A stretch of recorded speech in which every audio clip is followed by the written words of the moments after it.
Hi, our guest today is a TV producer whose content has been viewed more than 8 billion times. And today it actually could have been 10 billion, 12 billion, we don't know.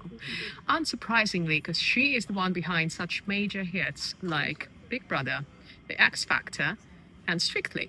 We are chatting about why the most advanced and compelling advantage that brands could actually have today is be interesting, and for that, they just need to think harder until they hear that one phrase that defines it all.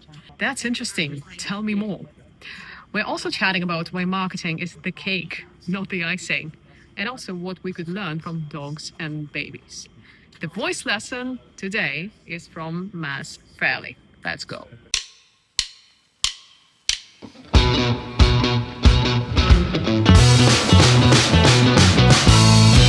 Okay, so when I was researching you online, obviously, there's one thing that came up.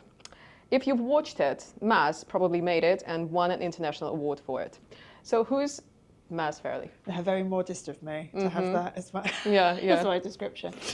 Well, I tell you why. It's because my content's been watched about 8 billion times. Now, my friends would be way more than that, but they've never bothered to write it up. So, but it does sound very impressive. But then I made shows for MTV that had 70 million viewers, you know. So I started life as a journalist. I always say to people, a very, very bad one.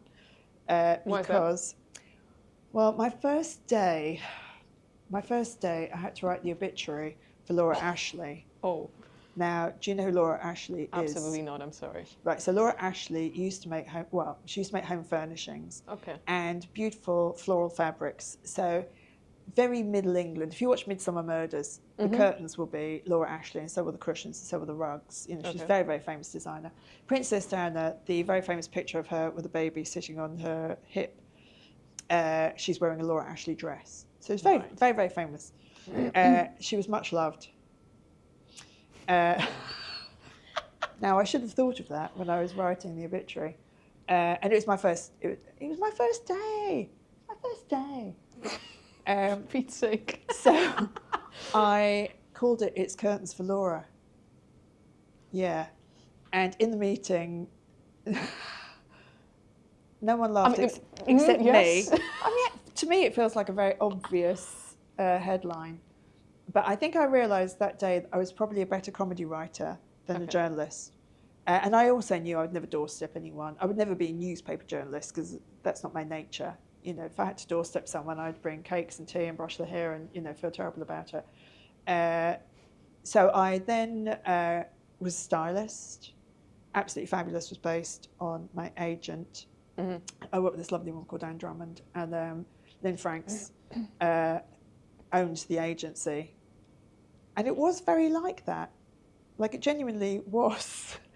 And we travelled first class and we stayed in incredible hotels. And because it was one of my first jobs, I didn't know that wasn't the normal workplace. Okay. So when I then stopped doing that... Then the reality kicked in hard. And then I worked in television. And my first day in television, when I had to go on a trip, I called the production manager and said, I think I might be in the wrong hotel. And she said, is it absolutely awful? I said, yes. And she said, no, you're in the right hotel. I said, oh, okay. Welcome to television. And then, so I worked on This Morning, The Big Breakfast, Noel's House Party, Light Lunch, Late Lunch, Friends Like These, Big Brother, The X Factor, Celebrity Apprentice, Strictly. So very broad appeal shows. If you don't mess up a really big show, people tend to give you really big shows, and I didn't mess them up. So I got more big shows, which are really lovely, because it's very lovely to have lots of money and be number one. But the shows that I really liked doing, were like things like Ready, Steady, Cook. Yep. You go, I had really nice hair, my nails were done, I was dating, I ate well, I went to the gym, because it's controllable. What's not to like? So I did Big Brother, it was very controversial. And then I did Ready, Steady, Cook, and my friend Kira Lee, who was the food producer, came into my office and she said, okay, something's gone a bit wrong.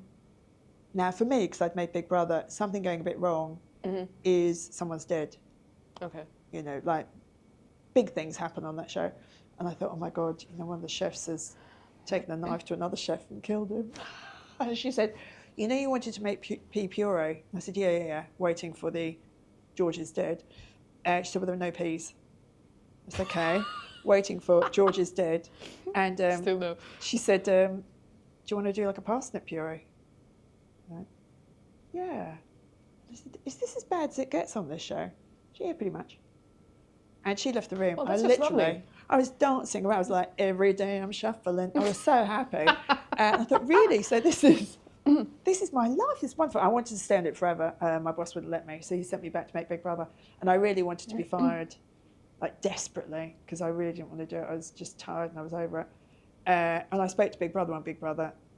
And I said, yeah, I need to find a way to get out of my contract. And he said, they will not let you out of your contract. You're running it. There's no way out. Then about an hour later, he called me and he said, I've had to think, there is one way out. You need to take a poo in the reception.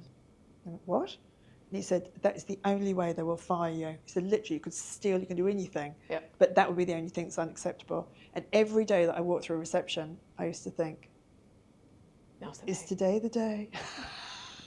And I told the receptionist, and then the receptionist said to me, this guy, Alan, and every day he'd say, is it today? And I say, never say never, I don't know. We'll see how badly today goes. But yes, so I made all the big shows, and I loved it. And then one day I woke up, I didn't love it anymore. Oh, wow. I know, it was like... Just like that? Yeah, it was like waking up next to television and saying, you haven't done anything, there is nothing wrong with you, it's me. Mm-hmm. Although I'd never say that, I'd say it's you, definitely. And I just stopped doing it, didn't know what I was good at.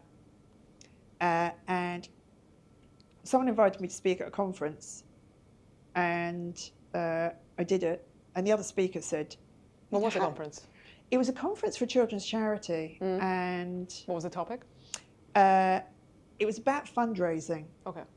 And I was on a panel, and I think the most beautiful thing you can do in life is to be honest. I think it's a really beautiful, kind thing to do. I really like people who are honest. My best friends are all very, very honest with me. Sometimes brutal. They would call it honest. And I don't mind. I think, be very clear. So I was with their head of marketing, their head of advertising, and me. And there's about 300 people in the room. And they were saying it's very difficult to raise funds. And the advertising guy said, people have charity fatigue. They just don't want to give money anymore. And the marketing guy said, everyone has charity fatigue, and that people don't want to give money anymore.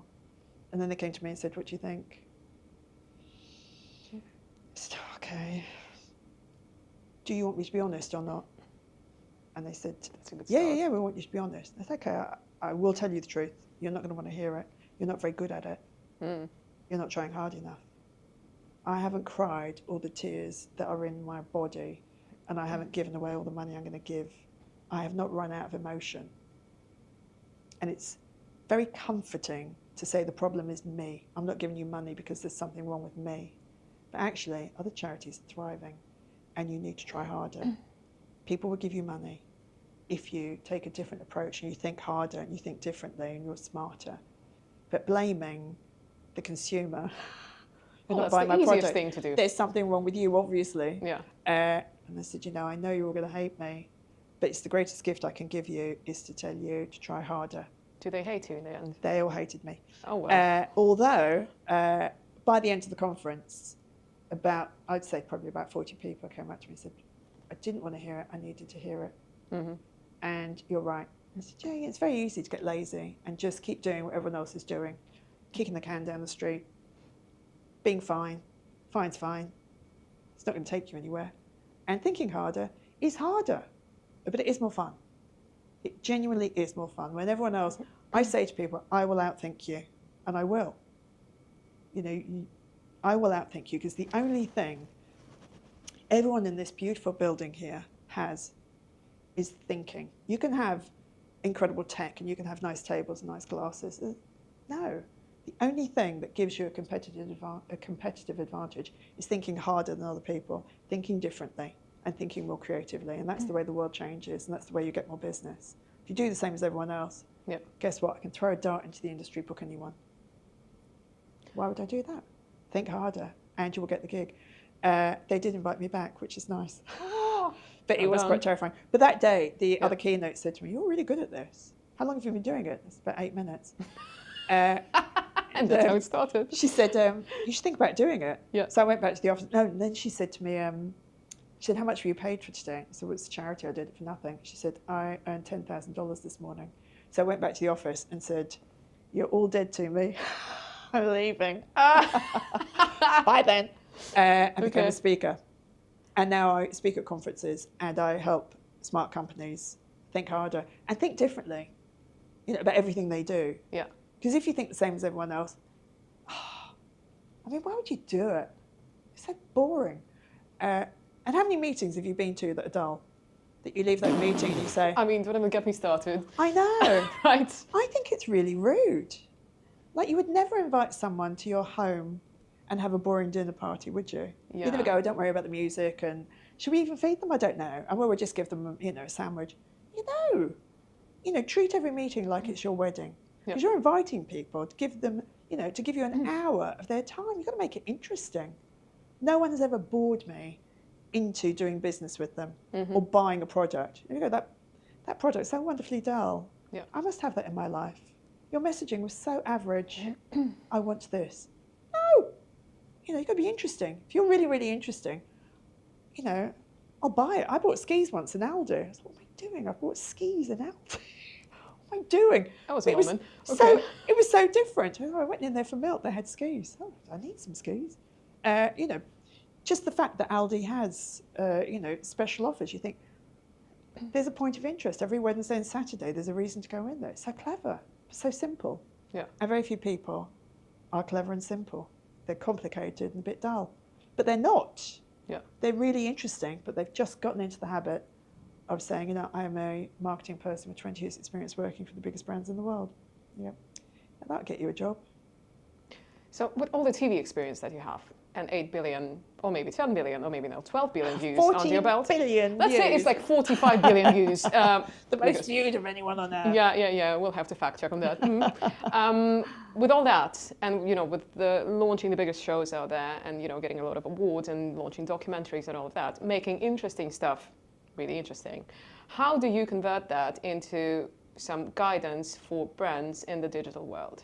Because it is a struggle. It's exactly the same. Okay. It's In what way? exactly the same. So your prime real estate is your first 30 seconds. TV, it's probably the first 10 seconds. But you'll probably give me 30 seconds of your time. Okay. What is the job of that 30 seconds? What is the job of that 30 seconds? It's a hook. Yeah, make you watch the next 30 seconds. Yeah. It has one job. We are very simple souls. So I say to my team, the job of the first 30 seconds is to make everybody who is watching give us 30 seconds more. What's the job of the next 30 seconds? Give me 30 seconds more of your time. Eventually, you'll put the remote down, or you'll, put your cup down, or you'll go, "Oh, I'm in. I'm invested." Now, it's my job to make you do that. It's not your job to say, "Oh, Maz has a show. I must watch this. Oh, it's quite dull, but I'll keep going." Said nobody ever. The first job of your LinkedIn, what's the job? To make it interesting, outstanding. Make me read the next Stand line. out from the crowd. Yeah. What's the job of the next line? Make me read the next one. What's the job of the first paragraph on your website? Make me read the next one. What's the job of the first 10 seconds of your pitch when you go into a room? Make me pay attention. Give you another 10 seconds. If you were at a conference, I say this a lot, and someone says to you, "What do you do?" And you say something really boring, I will say this to you, and you've done it, and you've done it, and you've done it. You go, "I'm going to go and get a coffee. Bye. I will be right back. Stay here." Yeah. And you go to the airport, and you go to Bahrain, and you'll never see it again. Because you're never going to, if you're dull, I'm not going to go, "Do you know what? I must talk to you because my life, I'm just so lonely. I just want to stand here and talk to you being really boring."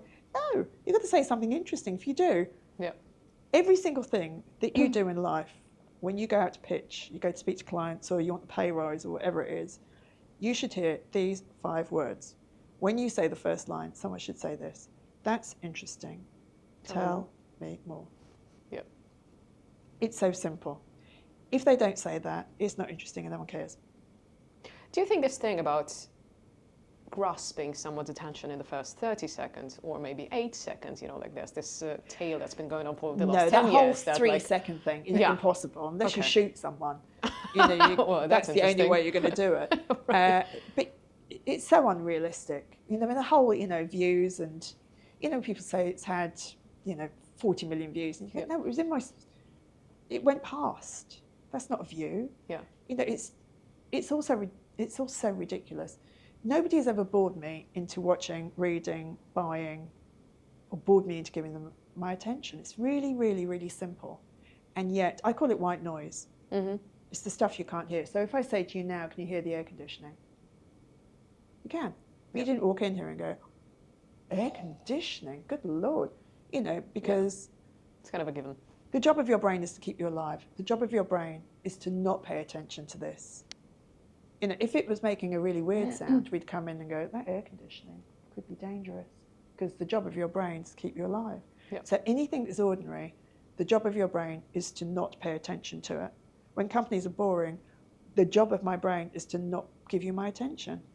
It's my actual brain's job to not pay attention to you. And yet most people will say, you know, we're a creative agency, it's all about people. They really are. I would say to them, give me 3 examples of it being all about people. When companies say they're authentic, so give me 3 examples of your authenticity.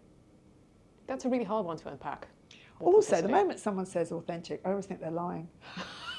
It's like when people say to you, okay, let me be honest with you. Yeah. So what was the rest of it? Just all lies. So does this like intention to grab attention in the first 30 seconds, let's say, come together with a danger of oversimplifying the message? As in, you know, like if you scream, people will react.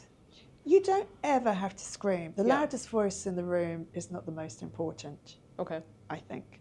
I think it's really about being respectful to your audience. So I like to flip it on its head. It's not about me grabbing your attention. It's about me being interesting enough for you to want to give me your attention. Mm-hmm. So I do a keynote that is called How to Get Everyone to Do Exactly What You Would Like Them to Do. Probably, because I don't want to be sued. But people will only do what you want them to do if they would like to do it. So people watch my content. Now, it's a very long way down on your list of things to do today. Mm-hmm. You know, to do. Watch Maz's content, get married. You know, it's not going to be above that, is it? You know, spend time with the children. And yet people do. I love that sequence. Me too. It's a much better idea. Always listen to me We'll first. Use that. But I think it's not about, you can never persuade anyone to do what you would like them to do, but you can encourage them to want to. No one really wants to watch TV, you know, but we make it so interesting and fun and hopefully clever that you want to watch it. You know, no one really wants to sit through me at a conference. You know, there's an hour of their lives not getting back. I make it really, you know, I work so hard to make it funny and clever and really practical. You know, some people will stand on stage and tell me their life story and I think, could not be less interested. This is all about you. But it isn't, it's all about the audience. You know, you can shout at people. If they don't want to listen, they're not listening. So what I do is I help you be heard and watched and listened to. And it is not about shouting. You know, I have a very gentle delivery. Mm-hmm. I have to have a microphone literally in a phone box. You know, I have a very, very soft voice. I'm very softly spoken. I'm not Tony Robbins. And yet I can deliver a punch because it's about you. It's about what you want. It's not about what I want. I only made TV shows I wanted to make. I'd never make a TV show. You know, I don't really like half the shows that I made. Mm-hmm. But I'm very respectful of my audience. I will make it better than any other content available in the marketplace because it's respectful. If you're giving me your time, I will make this incredible for you. And when other people will stop thinking, my teams will keep thinking harder. And when other speakers will kind of go, oh yeah, that's pretty good. No, pretty good isn't good enough. It's got to be extraordinary. It's got to be laugh out loud funny. And it's got to be mind-blowingly interesting. So, you know, and also I have to encourage people to want to change. And the greatest joy I have is when people write to me on LinkedIn and say, I completely changed my business within an hour. I completely changed the way I think about how I communicate within an hour. Check out my reviews. They're very good. Maz Speaks Global on LinkedIn. I have almost 500. Thank you. But I do ask for reviews. And also, ask for reviews. Ching. Ask for reviews. Because me saying I'm great has no value. Yeah. But 500 other people saying, this changed my life, has value. So, if you want a new job, you want a promotion, whatever it is you want, word of mouth is so important. Get other people to say how great you are, because it has more value than you saying you're great. Yep. So we started this podcast together with the 2 days ago. Well, I started today, talking about myself. Like not even 2 days ago. Well, first of all, out of major curiosity, and I feel like this is going to be an investigative journey of us trying to actually understand better how the landscape of marketing is changing and how the roles of CMOs are changing. Because some weird stuff is happening out there. So what's your take on this? Like, who are we marketing people and what is happening around us, and what do we need to do? What do we need to focus on today to deliver stellar marketing solutions that come together with people's attention and time first and foremost? I think that within companies, marketing is one of the most undervalued departments. I think people think it's would like to have, it's the icing on the cake. Yeah, no, it's the cake. It's the cake. If people don't know that my TV shows exist, can you watch them? Because you don't know they exist. Some very clever person will have done some very, very heavy lifting to invite 1 million, 2 million, 10 million people to watch my show. Marketing and promos are the people that deliver an audience to me. Now, once they've delivered that audience, my job as a producer is to keep them and to build on that. But you can't watch my show if you don't know my show exists. So it's people like you that make sure, when I speak to CEOs, and I can tell they're thinking, here's an hour of my life I'm not going to get back. I would say to them, everyone in the room stand up, sit down if you've never heard of Big Brother. Sit down if you've never heard of The X Factor. Sit down if you've never heard of The Celebrity Apprentice. Sit down if you've never heard of Strictly. And they're all standing. Mm-hmm. I say to them, now I might not have heard of your companies. I probably don't know most of them. So now have a sit down and we'll talk about how you can be as well known as my TV shows. And you can see they're thinking, well, maybe Freckles knows something. So it's marketing people that make you visible and tell you can't make someone buy a product. You can't. You can take a horse to water, but you can't make it drink. The thing that marketing people do is they take the horse to water, and then the product's job is to make them drink, and then to come back for another drink. My job as a producer is to make sure when the audience is delivered to me, I then hook them in and keep them for the entire run and build. Show 4, people say, do we really need to change, explain the format of the show? I say, well, if you're smart and you're ambitious, yes, because more people will be watching show 4 than watch show 1 if we're doing our jobs properly. So we need to explain it again.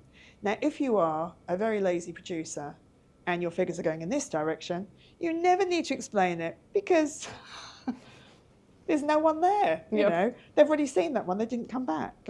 So marketing's job is to get people to watch the show, in a very simple term. So I use TV as an analogy for everything. Marketing people will get you to the point where you watch the show. Then I take over and I give you a really great product and you come back and you buy it over and over and over again. Marketing is about positioning you in the marketplace, which is why in TV we say from the makers of. When I walk into a room and if it's a show, that is reality. I mean, I've made documentaries about education, but everyone remembers the reality ones. But if it was another documentary about education, because we did win an award for that one, thank you very much. Came first out of 600 other documentaries. Yes. Mazspeaks.com. Yes. Mazspeaks Global on LinkedIn, 600 reviews. Where was I? Someone would say, oh, this is the person who made that documentary. Now, suddenly, I'm positioned in the marketplace. And that is what marketing does. It positions you in the marketplace. As an expert, you can trust these people because they've already done it. I call it a white coat. You walk into a hospital, you see someone in a white coat, you think you're a specialist. So what you do is all the work in the background that makes companies famous, positions them in the marketplace. You know, from the makers of, you know, Ted Lasso, you think, oh, okay, I'll watch this because it's good. It's positioned in the marketplace, and that's what marketing does. You can have the best product or idea or service on earth, and if no one knows, you know, go home. Marketing makes sure people know, and advertising is extraordinarily difficult at the moment. Yep. I think marketing is extraordinarily difficult. I don't think it's as difficult as advertising, because I think advertising is broken and dying and staggering to a death, and it is a format that is broken, and I'm not seeing people work hard enough to change it. And I think, you know, if I ruled the world, which is not impossible, if I ruled the world, you know, I would... So we are friends, definitely remember. Yes. If you rule the world. We'll do it together. Yeah, I would really look at marketing and think, advertising, and think, this is broken, how do we fix it? Because at the moment, you know, everyone's just doing the same thing. I think, why would you do that? It's not working. You've got to change. If a show doesn't work, you change it instantly. Yeah. And we're very, very good at it. Yeah. And yet I see other people just keep going. You go, no, it's not working. Don't keep doing the same thing, change it. I just wanted to talk about the role of the CMO in a bit more depth. When you reach the level of, you know, becoming a CMO of any given company, the feeling is that you might get caught in this vicious circle of using the same channels, using the same type of messaging, and you're like, where do we then, given that we are CMOs, where do we get this fresh type of thinking outside of the box? Do we need to look at TV producers? Do we need to change the understanding of marketing in general? And how do we do that? I'm going to make this sound so simple, but it is. You think harder. You just think harder. So how much time in a meeting do you put aside for thinking? You know, when I spoke at Nudgestock earlier this year, and the whole thing was how to get people to do what you'd like them to do. You know, they've got to want to do it. You think you can try and persuade. There's no point. You've got to really, so you've got to think differently. You've got to think harder. You've got to think the opposite. So 2 ways of thinking, I think. One is you do the same as everyone else, you do it better. So The Voice came along after the X Factor. Then it had the turning chairs, and it was better. Or you do the opposite. So when we were all spending $30 million, 30 million quid making these big entertainment shows, a show came along that was about people watching TV. Cost a fraction, Gogglebox, fraction of the price of these big shows. Yep. Do what everyone else is doing, do it better, do the exact opposite. Thinking harder is such a simple thing to do. And I was saying at Nudgestock, I said, how many of you put time aside at the end of a meeting when you're going off to a pitch to think, how do we get them to change their behaviour? How do we think harder and deeper and smarter than everyone else who's going in? Because guess what? You're not going to be the only people to pitch for anything ever. You know, not happening. How do you make sure that you stand out? How are you different? If you're the same as everyone else, it won't work. How do you give people a different view on things? And I will always outthink you. When I was at the BBC, a doctor sent in one sentence, and a very clever guy called Howard said, this is a good idea. This is a quiz show. At the end of each round, you vote off the person you think is your greatest competition and could beat you, or the person you think is holding you back and is the weakest link. And he said, there's something in this, there's some strategy. It's the same quiz show, but it's different. So do what everyone else is doing, do it better. The reason the weakest link worked is it also did the opposite. So every quiz show before that was, come on down. You know, well, you've had a lovely day, haven't you? Thank you so much for coming in. Yeah. No. How about the end? We just go, you're the weakest link, goodbye. And by the way, this is not who wants to win a million, you know, who wants to be a millionaire. This is, You're going to go through us being really rude and offensive to you, and you're lucky if you walk away with 50 quid. It's going to cost you more money to get to the studio. You're going to lose money, and we're going to be rude to you, and you're going to look like an idiot. Yeah, that's good TV. And people are queuing up. Sure. The first day, I can't remember how many complaints there were. I think it was about 250. 250. But for every complaint, about 10,000 people want to complain. So essentially, it was 250,000 complaints. Wow. Yeah, because no one ever complains. Very few people actually see it through. You'll sit in front of the TV and go, I hate this. But actually 250 people, which is quite a lot of people complained. It was really different. If you can think like that and think, if everyone else is making quiz shows, come on down. Why don't we do the opposite? So you can do the same, do it better, or do the opposite. And the only advantage that everyone in this building and that building, every CMO and everyone on earth, the only advantage you have is thinking harder. Like genuinely, it's all you have is the ability to think harder than everyone else. And that will get you ahead. When other people have stopped thinking, we keep going. And when I think a presentation is good, I think, okay, so now it's good. What can I do? I'll change this here. I'll move it around. I'll get them to stand up at that part. I'll get them to dance here. I'll get them to answer questions, talk to each other. And at the end, I'll stay for an hour and they can ask me anything. How can I make this better than everyone else? And nothing gives me greater joy than when another speaker looks down the running order and says, oh no, I'm after Maz. And my heart skips. It is so full of joy because I think, you're worried about going after me. I love that. I feel like every time you've been to a pitch and another company is walking in, they should think, shouldn't even bother going in. That's what I want for you. It's what I want from everyone from the Marketing Academy. When you walk out of the room and the next company is walking in, I want to go, don't even bother. We're not going to get this. So you are pushing brands to think differently. What, in your opinion, kills creativity? Because that implies some sort of creativity. Committees. Yes, that's the answer that I wanted. There are no statues for committees. There are no statues, There's no art in any gallery, or maybe there is, on earth that I've ever seen that was, painted by these 6 people from lots of different departments. So it's about like solo creative disruptors within the organizations, or is it teamwork, it's or about what is that? Encouraging creative people to be creative and then listening to them. Okay. Like, it's not that hard. Doesn't seem like that. Well, it's extraordinarily hard. It's not that hard when you think about it. You think, I'm not an accountant. I'm not going to go in and tell you how to run the accounts department. And yet accountants will come and tell me how to be creative. You go, seriously? Wow, good luck. Yep. That makes me very cross. Makes me very cross. Creativity is the greatest gift. If you can be creative, that's how every, tables, glasses, shoes, trousers, everything came from a creative idea.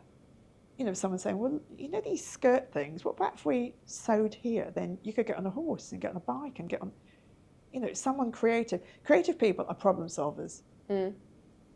So I will ask you my favourite question when I do talks and I talk about innovative thinking. So for everyone in the room, are you both awake? Yeah. So when did we send the first person into space? 1964. 68. We had 68. 65. 1963, we sent the first person into space. When did the first person stand on the moon? Oh.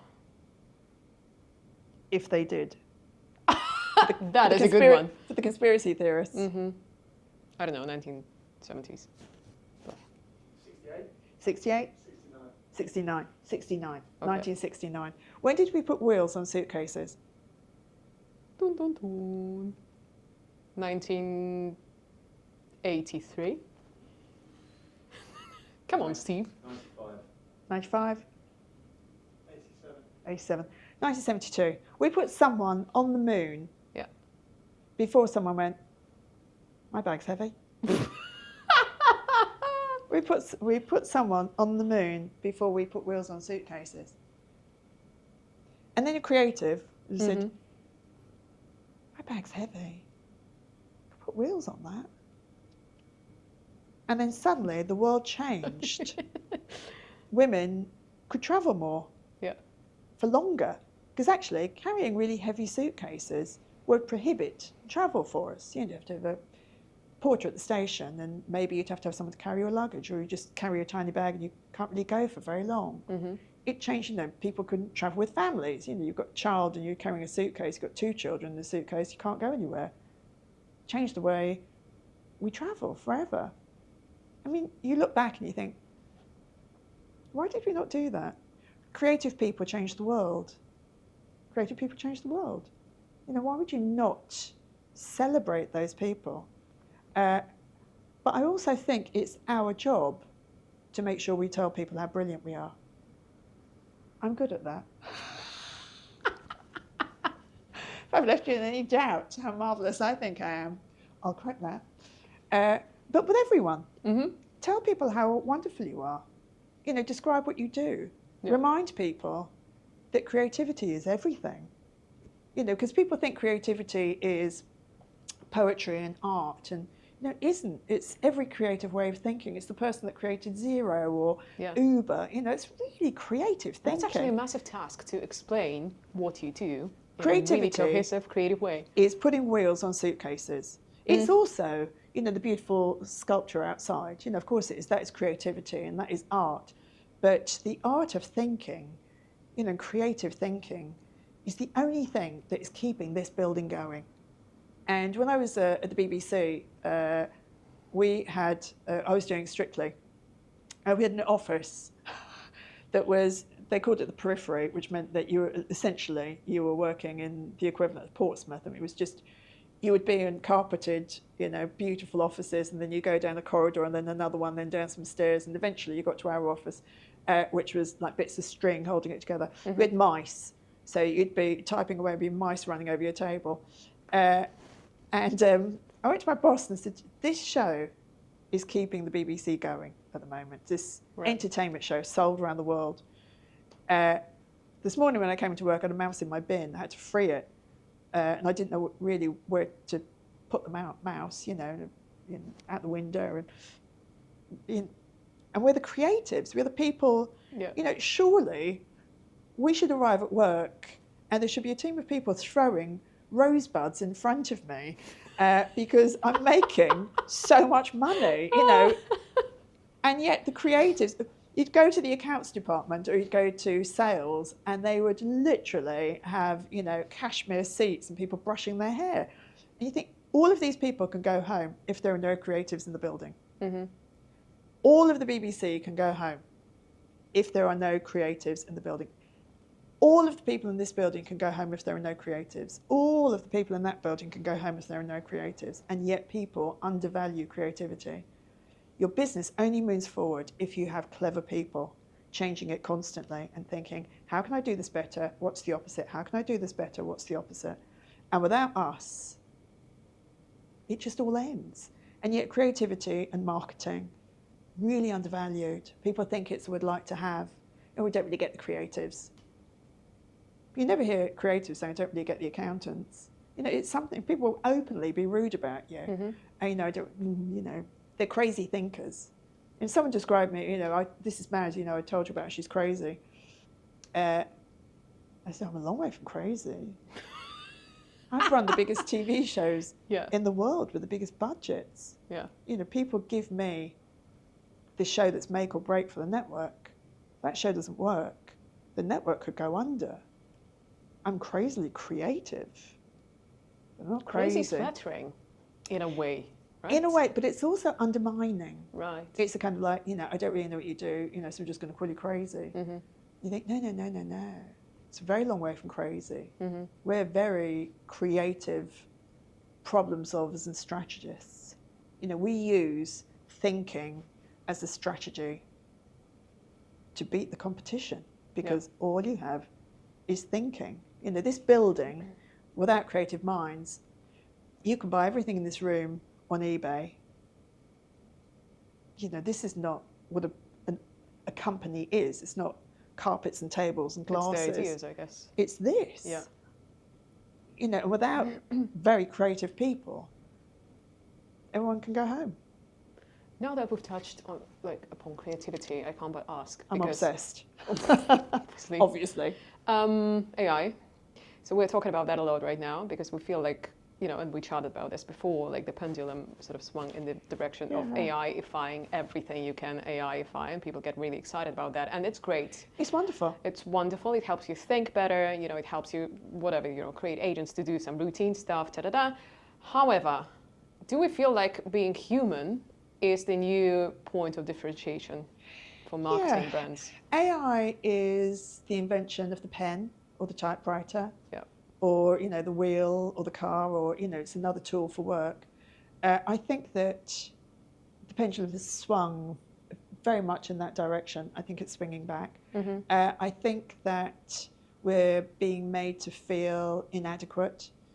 You need to know everything about AI. Well, no, because we're all travelling at the same pace. Mm-hmm. I don't know anyone. I've got some friends who talk about AI, and obviously they know more than me, and they should because they're talking about it. But they don't know that much. And yet we're all kind of a little bit afraid that everyone is outranking us, whether everyone knows more than me, I should be afraid. Don't be afraid. Go at your own pace. I think it is an incredible tool, but that's all it is.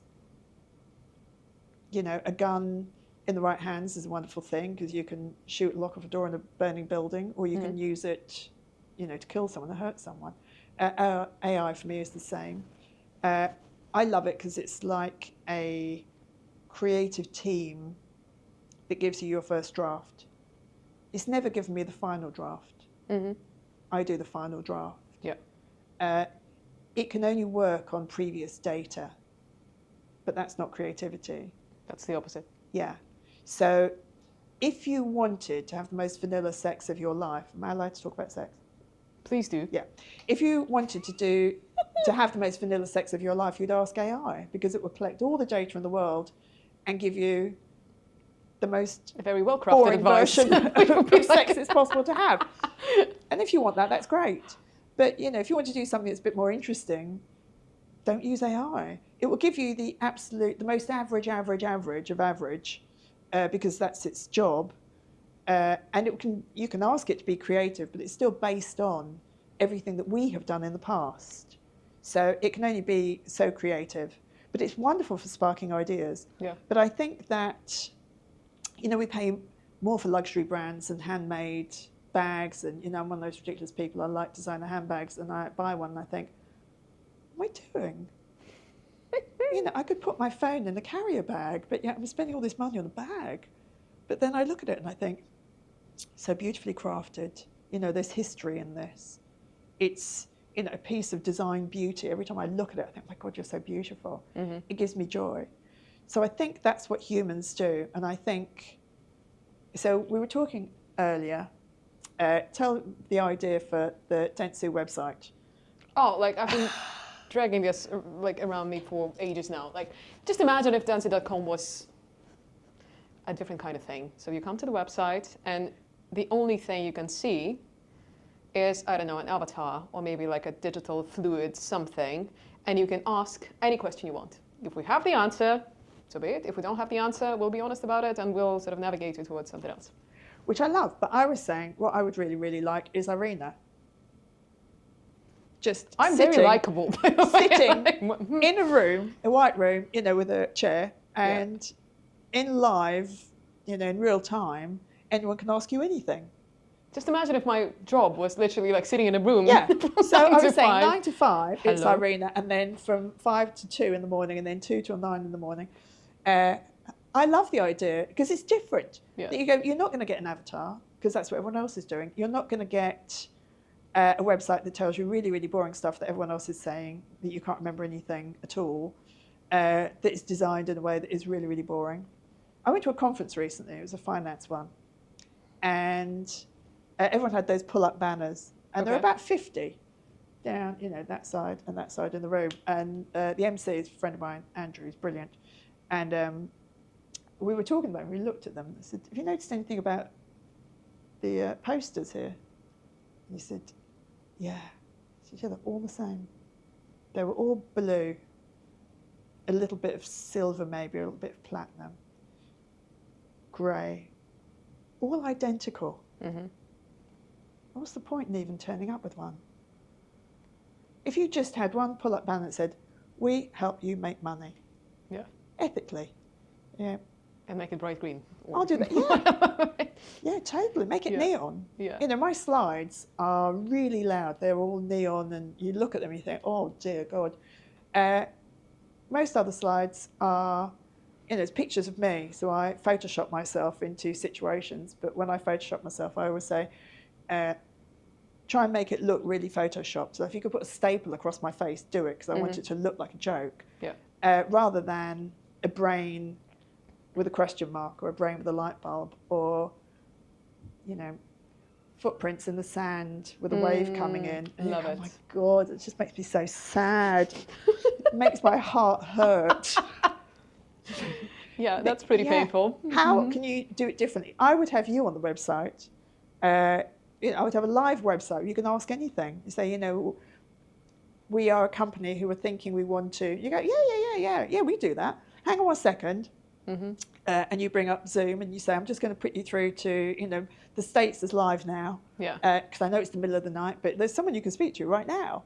And you do it. And you think, wouldn't it be lovely to do that? Wouldn't it be lovely if companies had a phone number where you could actually ring and speak to a human? So I feel like the pendulum is swinging back, that we have gone so tech-tastic that I think we are now going to go a little bit more human-tastic. And I suspect that people are going to want to come back to work and be in an office and have a laugh and go for lunch together and look at each other's clothes and say, oh, you know, can I show you some wedding pictures? You know, do you like that dress? Do you think it would? You know, I think we're missing that a bit. So I think anything that companies, whatever is keeping people at home, if companies provide it at work, an incentive to come to work, see previous, if you want someone to do something, you have to encourage them to want to do it. Yeah. Do that, people will probably come back to the office. Because everyone wants you to, but no one's given me an incentive. If you want me to do something, you have to make me want to do it. I want you to book me to come in and, you know, talk to all your teams about creativity. But hope is not a strategy. I have to make you want to do it. And that is what really smart marketing people do, and smart creatives, and smart everyone. Yeah. Kids are great producers. Dogs are great producers. You know, for anyone who is, you know, watching this, who has kids, your kids are producing you constantly. And so's your dog. So true. Yeah. If your dog wants your attention, it'll bark. You look at the dog. You go, well, thank you. Wouldn't it be great if you could do the same in business? You know, dog barks, you look at the dog. And the dog is very clear about what the dog would like you to do. I'm holding the lead. I'm holding my bowl. You know, come on, tin opener. Grab the lead. Let's go to the park. And your dog will have you in the park in minutes. We need to learn from dogs and children. How do we get people to do what we would like them to do? They have to want to do it. That's why dogs are cute. Why babies are cute. If they were monstrous looking, it's why they look like us. Yeah. You know, very cleverly, nature is very clever to design that child to look like you. So you look at the child and you go, you look like me, what do you want? A gun, a biscuit, anything you want? Yeah, you can have it. Very clever. And the child knows, and it works the system. Think like a child, think like a dog. My dog is the master of my life. I mean, I can't tell true. you. One of my best friends, Alison, she has a dog. She's married. She has stepchildren. And she always says, they come in this order, dog, husband, stepchildren. Absolutely. And she says, if you want to know who loves you most, put your dog and your husband in the boot of a car on a hot day. And when you open up the boot an hour later, whichever one is happy to see you, loves you the most. It's always your dog. Oh, there's some advice, right? It's true. Right, Maz, I have some quick questions for you. Great. So quick questions, quick answers. Have you ever shoplifted? We were talking about this earlier. I haven't, but never say never. I don't think I have. I've given loads of stuff away. I worked in a fast food place, and my boss, who was a really good friend, he was lovely, he said, you've got to stop giving food away. I said, well, I just do it to people who look like they can't afford an apple pie. And he said, it's just not your job. Like, you just can't give food to people. I said, I know, but he was an older gentleman. He just looked like he wanted an apple pie. And they go, then he'd buy one. You can't just give food away. I gave a lot of food away. I don't anymore. I don't know if that's the equivalent of shoplifting. It might be. Okay, so you've worked with some of the biggest celebrities and politicians on earth. Who surprised you the most?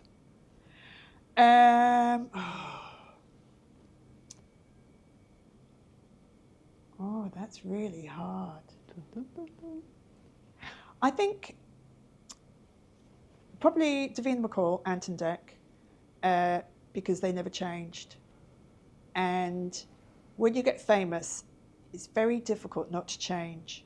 It's very, very difficult not to feel like you are everybody's favourite child and that you're entitled. And they never, we'd do a series, they'd come back and I think, oh, this is going to be the year that they're a nightmare. And I used to say it to them. You say to Ant and Dec, how come you're still nice? How does that work? Like, why aren't you a nightmare? Yeah. And their theory was because there were two of them. So if you behave like an idiot, if Dec behaves like an idiot, Ant will pick him up. Yep. Davina, I'd say to her, how come you've never turned into a nightmare? And she used to say, I started from rock bottom. I was an addict. I'm very grateful for every single thing that's ever happened to me. And she was utterly charming and not the most important person on the team, just a person on the team. Very long answer. Ant and Dec, Davina. Cool. How do you stay creatively inspired when things get a bit monotonous? I love thinking. I think it's really exciting. It's really wonderful. It's really creative. It's really funny. Trying things that I think will never work. When I do talks on messaging, I get people to dance to Rick Astley because I think he's wonderful at messaging. Never going to give you up, never going to let you down. We all remember it. It's very sticky. It's very clever. He has a mission statement. He delivers it clearly. We all remember it. We've been all recalled just now. Yeah, and I get groups of CEOs and accountants and builders, and I do have moments where I see them all dancing away, and I think this is really random. And then afterwards I go, Joe, I didn't think I was going to be dancing to Rick Astley today. I go, brilliant, great. So yeah, I always try and think differently, and it's fun. It's really good fun.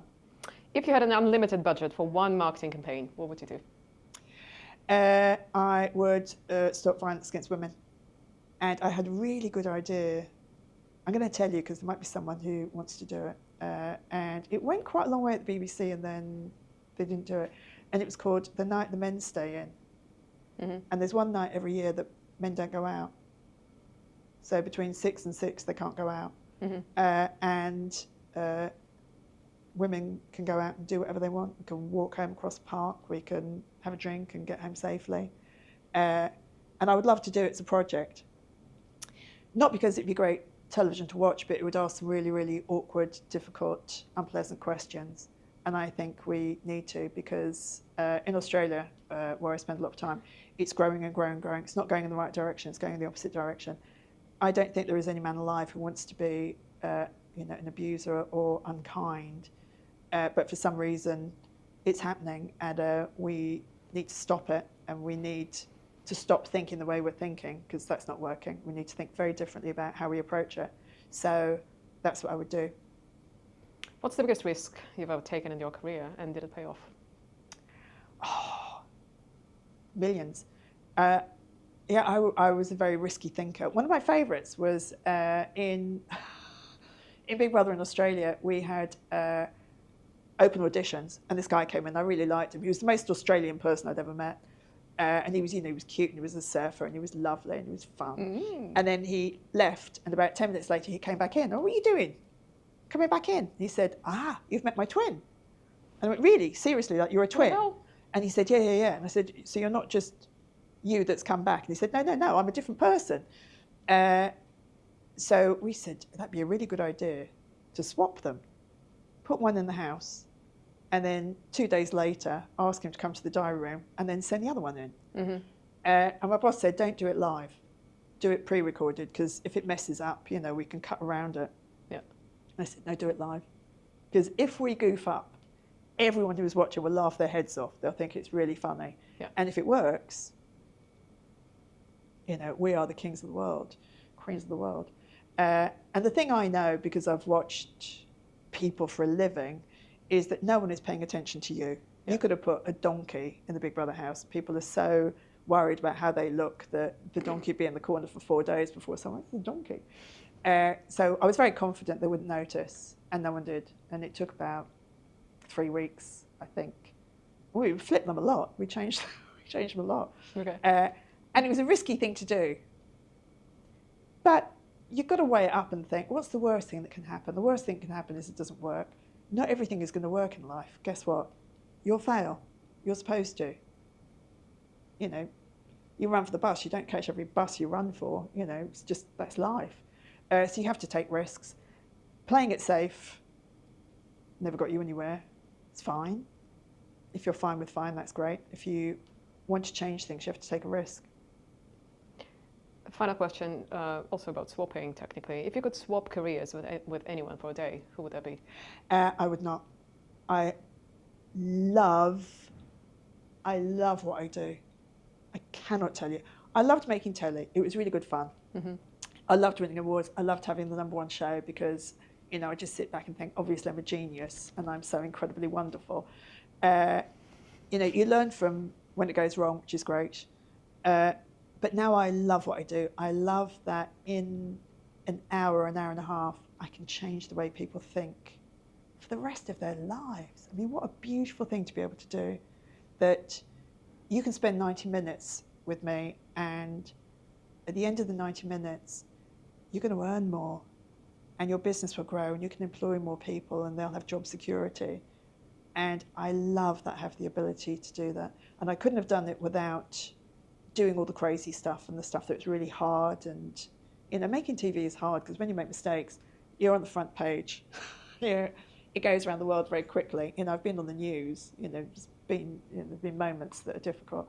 I love what I do now. I love that I can help companies think harder, be more creative, and change the way they do business so they do more business. And it genuinely, without sounding like an aging Miss World, it fills my soul.